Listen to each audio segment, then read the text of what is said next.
1997, et moi j'ai dessiné pour le VIA un projet de chaise. Je propose ça sur le salon du meuble en espérant qu'un éditeur qui aime fabriquer des choses en acier, j'espère que tu vas passer sur le stand, mais peut-être. Quand tu l'as posé, tu t'es dit « j'aimerais bien rencontrer Fermob ». Oui. Ah ouais, mais ça je savais pas. C'est bien que je t'apprenne des choses, tu vois. Je vois le produit, et ça je m'en souviens, et je dis « ce produit, il est pour moi et je veux rencontrer le gars ».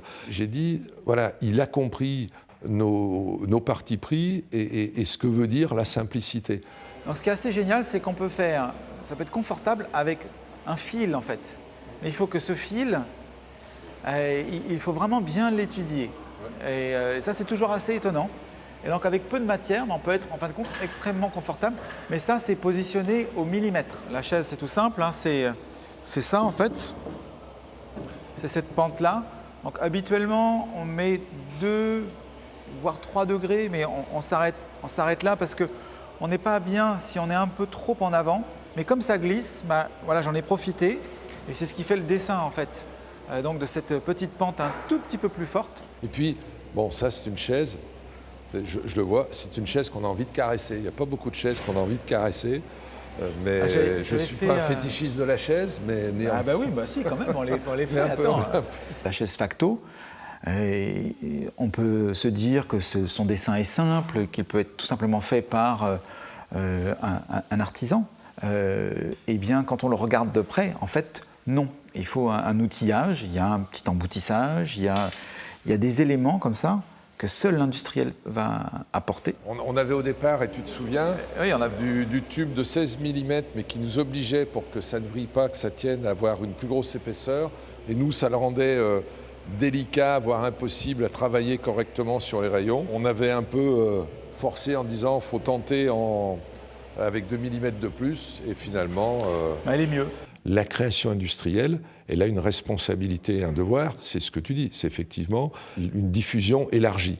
D'où le travail de développement long et le dialogue qui est tout à fait intéressant entre des exigences de créateurs, de designers et de garants de l'esthétique et de la poésie qui se rajoutent autour, et les exigences de l'industriel que je suis qui lui porte la responsabilité de l'objectif coût auquel on doit arriver.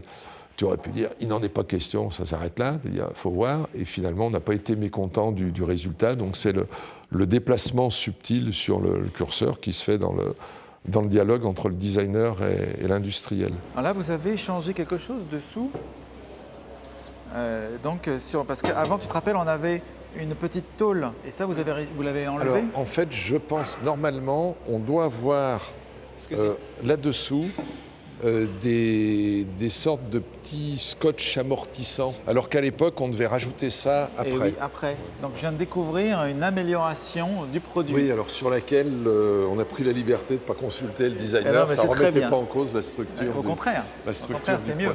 C'est mon premier produit édité, la chaise Facto, donc il est essentiel dans mon histoire parce que tu sais bien, je travaillais pour Philippe Starck quand j'ai dessiné cette chaise. Donc c'est cette chaise qui m'a permis de m'extraire d'une méthodologie et puis de devenir moi-même en fait. Et toi, tu es le premier non-mourgue dans l'histoire de Fermob. Tiens, je vais te faire une anecdote très récente dans mon atelier. Dominique, un des prototypistes, je ne sais pas si tu vois qui c'est, qui avait travaillé sur la Facto, il a failli, au moment où je reprends, l'entreprise a failli capoter. Et lui, il a vécu avec ses tripes, avec toi, avec Pascal Mourgue, des nouveaux produits. Eh bien lui, il dit, le design a sauvé l'entreprise. Et avec beaucoup de plaisir aujourd'hui, toute l'entreprise est fondamentalement convaincue, et j'en ai eu la preuve encore il n'y a pas longtemps, de la valeur ajoutée du design. J'ai même eu des gens qui me disent « on ne comprend pas tout, mais on sait que c'est important ». Même cette réponse, moi, me satisfait beaucoup.